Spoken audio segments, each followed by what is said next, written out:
Hey everybody.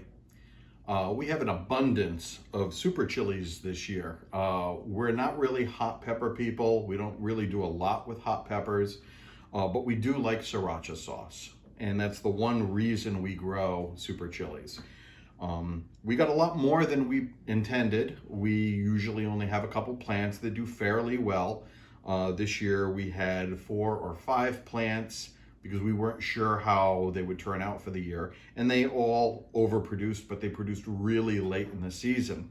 So what I normally do is I pick the hot peppers as they become ripe. I throw them in a freezer bag and I keep them in the freezer until the end of the season. That way I have enough to do something with rather than just 1 or 2. Because like I said, we don't just eat hot peppers. Because they were late in the season and the frost has already come, we had to clean off the bushes, and I have an abundance of green super chilies. Now, normally with a chili pepper, the green ones aren't as hot as the red ones. With super chilies, these things are still pretty fire. So what I'm gonna do is experiment this year. I'm gonna give you the recipe that we use for making standard sriracha sauce. And then I'm also going to experiment with a couple of different peppers, and I'm also going to make a green sriracha sauce with our green chili peppers. We're going to start by chopping up our chili peppers and measuring out 2½ cups of packed chopped peppers. The recipe doesn't matter if you use red chilies or green chilies or sugar rush peach. Any hot pepper will work. The super chilies I feel have a better flavor, but I'm going to experiment myself this year because unless you try it, you never really know. So I'm going to chop these up. I'm going to put these gloves on first, and that's a tip from Tanya, the hot mess mom. Thanks for the tip. Normally I don't wear gloves, and then I complain about burning my eyes all day every time I rub my face. So hopefully these will help. So I'm going to get these chopped up. We'll measure out 2½ cups packed, and then I'll get right back with you.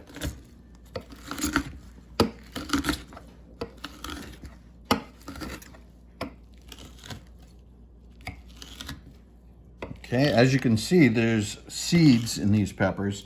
Whether you leave the seeds in or take the seeds out, that's really your option.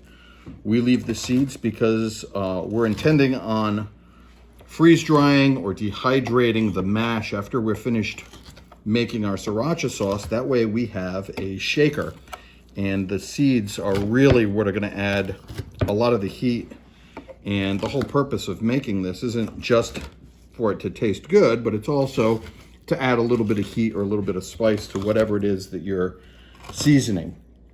So I choose to leave the seeds, but that's your option. Okay, so we've got it measured out. I'm packing it down. And as you can see, we have 2½ cups. I've got a lot more chili peppers, so I'll be making several batches, but I want to keep the base recipe standard for your sake. That way, you know, if you want to grow the recipe or reduce the recipe, all the ingredients and measurements will be on the webpage. I'll have a link to that, and it can get scaled up or down depending on how much you're making. But the base recipe is for 2½ cups. Next, we're going to take the 2½ cups of chopped pepper, and we're going to add that to the food processor along with 2 tablespoons of water, 2 tablespoons of granulated sugar, 1 teaspoon of crushed garlic, and you can use a clove of garlic, just make sure you crush that, and 1½ teaspoons of salt. And that can be any kind of salt. It's just going to get ground up in the food processor anyway. You may be thinking, why are you chopping those peppers up when you're just going to put them into a food processor? Well, the idea is to get an accurate measurement. I can't just put the peppers into a measuring cup. I have to chop them up, pack them down, and that'll give me an accurate 2½ cups. If I'm working in large quantities, I can throw them in a food processor, buzz them up that way, then dump them out and measure them. But for today, I'm just going to chop these up.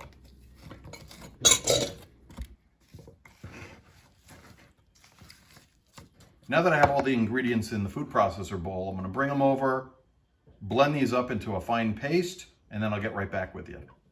Now that we've got it blended into a fine paste, I'm going to add this to a 1 quart ball jar to start the fermentation process.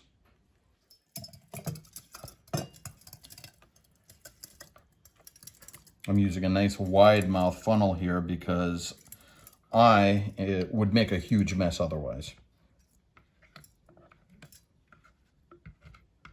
It really helps out, especially if you've got shaky hands because you're terrified to be on a camera. And some people be very proud of me. Look, I'm still wearing my gloves. I guess I don't have an excuse to complain later about burning my face. Now that we have this process down to a paste and put it in our jar, we're going to want to store it for 5 days in a warm, dark place. But we're going to want to cover it, but not tightly. So a few ways you can do that is just take a regular lid and just put it on loose. Don't screw it down, just put the lid on because it's going to want to put out fumes. Another way you can do it is you can take a piece of an old t-shirt or a piece of muslin and just use the ring for the ball jar and a piece of cloth, and that'll keep it covered, but it'll allow it to breathe. And then the better way to do it, if you have them or if you feel like going out and getting them, these are the ball fermentation lids. So you can go ahead and screw one of those on, and you can screw it on as tight or as loose as you want. It has a little valve here that when it builds up pressure will relieve that pressure. These things work great. If you're planning on doing any kind of fermentation, it's definitely worth the investment. Another good practice too, if your life is as busy as mine and you lose track of time, what I'm going to do is I'm just going to put a little piece of tape or a label on the top of my jar, and I'm going to write the date that I need to check this. Okay, so that way I'll know when it's going to be finished. But it's going to take 5 days. Now I just need to move this to a warm, dark location. I'll probably put it in the kitchen in one of our cupboards. It's been 5 days and our fermentation is ready. What you may notice when you look at yours is that it'll separate and there'll be liquid at the bottom and the solids are more towards the top.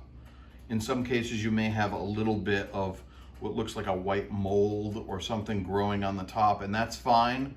That can be part of the process. Just scrape that off the top and the rest is fine. The fermentation is actually a type of preserving, so you don't have to worry about it spoiling.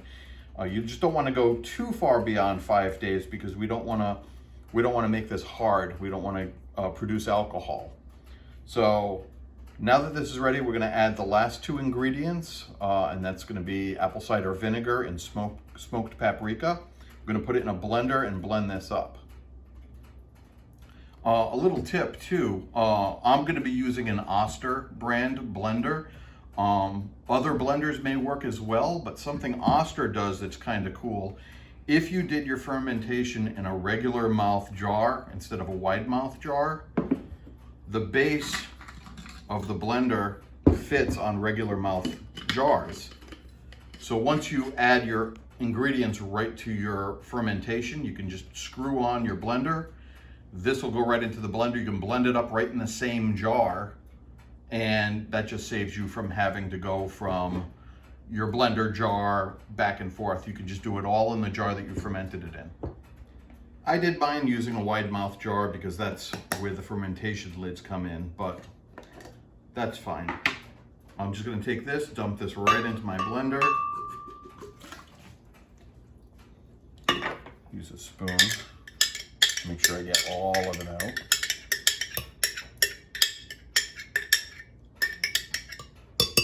Okay, and to that, I'm going to add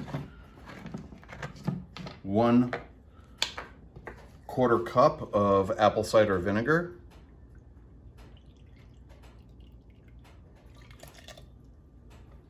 And I'm going to add 1 tablespoon of smoked paprika. And this is kind of my little secret ingredient here. Most recipes don't call for this. I think it really enhances the flavor quite a bit.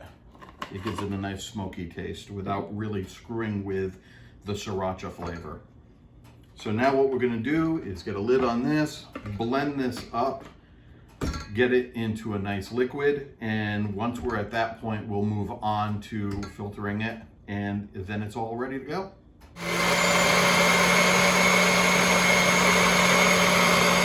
Now that we finished pureeing our fermentation, what I'm gonna do is take this, pour it through a sieve into anything really. I'm using a measuring cup, but just something that from here I can pour it into my bottles or however I'm gonna store it. But what we're gonna do once it's in the sieve is kind of use the back of a spoon and make sure we get as much juice out of it as we can. So let's get that going. Because this is still kind of thick. It looks almost like a spaghetti sauce. It has that consistency to it. Start with that.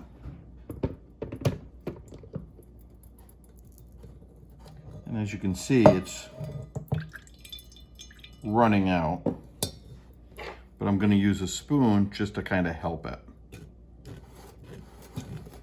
Okay, and then once we get this all sieved through and separated, we'll show you the next step. I'm going to be putting our sriracha sauce into a 4-ounce bottle, and I'm just going to use this little silicone funnel to get it in there. So we'll just set up my funnel, pour the sauce.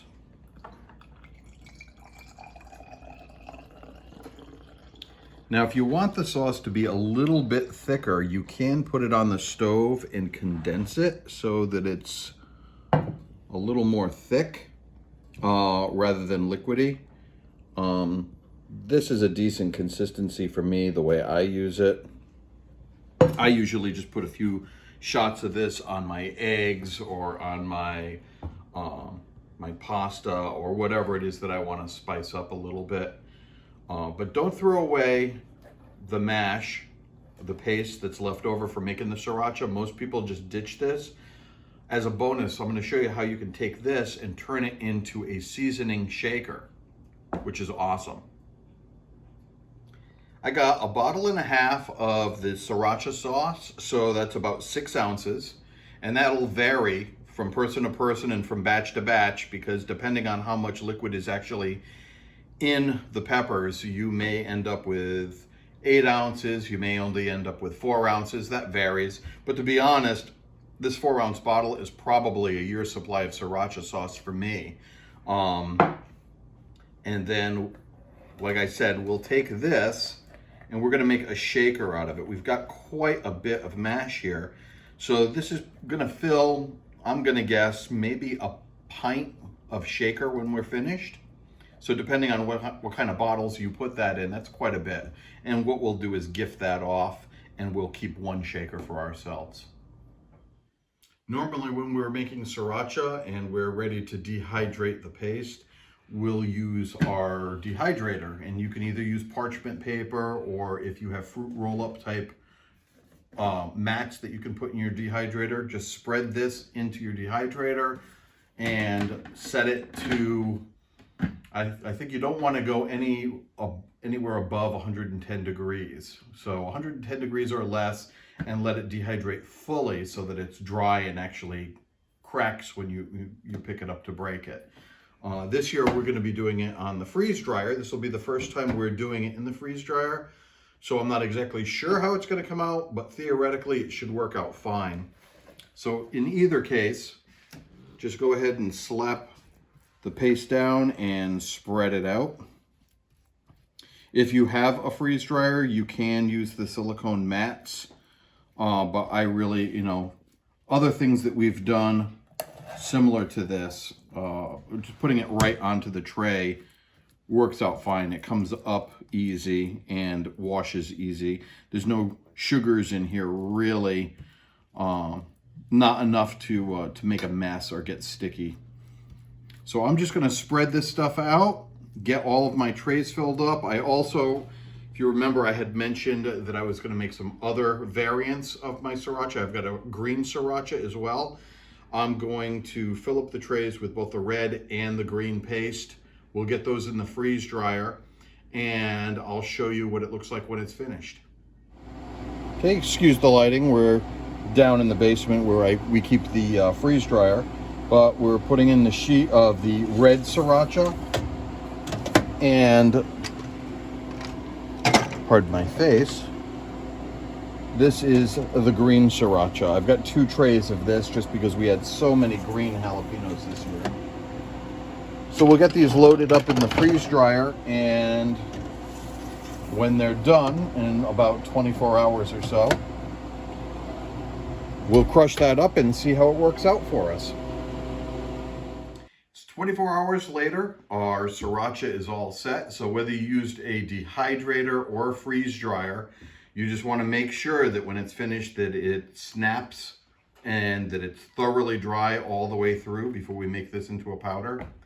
I'm going to put it in the food processor to grind it up, but you can use a mortar and pestle, you can use a coffee mill.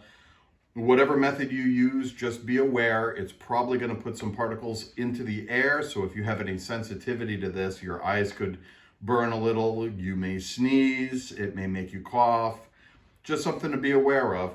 But we're going to grind this up, and when it's done, I'll show you what it looks like.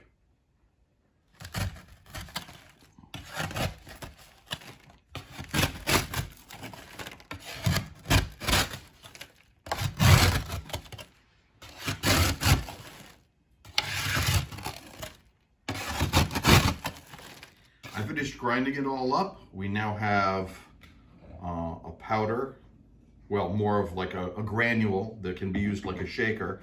And I'm gonna put those in these 1/4 pint jars or jelly jars.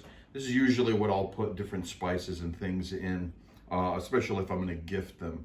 And you can either put a solid lid on here, or you can use a ring with a lid. I believe Ball also makes shaker tops. So if it's something that you want to be able to shake, I wouldn't recommend that with this because it would just pour too fast. It's better just to leave an open jar so that people can more precisely determine how much they want to use. Okay, so now I'm just going to use a spoon, and I'll scoop this into the jars carefully, not to poof it up into the air. And then once I have these jars filled up, I'll get back to you and show you how many we got from this batch. Okay, I've got everything bottled up. As far as the recipe that we went over, the 2.5 cups of chili peppers, what we got out of that was 2 bottles of Sriracha sauce. These are 4-ounce bottles. And I use about a teaspoon per serving. I mean, that's kind of a ballpark. It depends on how hot or not how hot you want something. So 2 teaspoons, I think you get maybe 12 or 14 servings out of a 4-ounce bottle. And then I got 3 of the 1/4 pint jars of the shaker. Now, as far as all the other chili peppers that I did this year, because I said I was going to experiment, this is from the Sugar Rush Peach chili peppers, and it's a nice thick sauce. This one here, I took the seeds out of the peppers, blended everything up into a puree, and just bottled it. I didn't separate this into a liquid and a mash. This is just pureed the skins of Sugar Rush Peach peppers, and it has a fruity but very hot flavor. So this is, you can see the difference. You know, so experimenting, you can end up with a lot of different unique flavors. This is the same pepper. This is the red super chili. These were the green super chilies, and you can see that it separates in the bottle. It's a different color, and it's also a very different flavor, even though it's the same recipe. But if you take it before use, and I'd recommend these with any of the liquid sauces, give it a shake before you use it. It mixes well, and it tastes great and has a very fiery flavor to it. As far as the powders go, I think I have a new favorite. I still prefer the Sriracha, the red Sriracha sauce over the green pepper Sriracha sauce. However, the green pepper powder has an amazing flavor. This tastes just like barbecue potato chips, except it's very, very hot. This I'm gonna have to try on some eggs, and I'll let you know how it tastes. This, I think, is my new favorite. So if I make it in the future, I may not actually strain the liquid out. I may just dehydrate the whole batch or freeze dry the whole batch just into shakers. I like this. But for the red super chilies, regular sriracha sauce, you just can't beat it. This is a go-to. So let me cook up some eggs. It'll be kind of breakfast for lunch, and I'll try this new shaker out on it, and we'll see what it tastes like.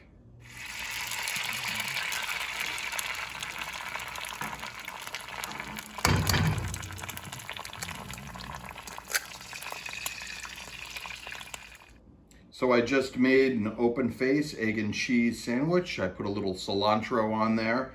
Normally I'd probably use a little ketchup too, but for this I don't want to mask the flavor, so I want to see what this tastes like. So I'm going to sprinkle a little of the sauce on.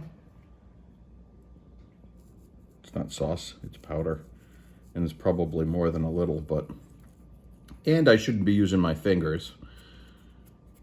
Don't yell at me, Tanya. Okay, let's try this out and see what it tastes like. It'll be funny if I start screaming, won't it?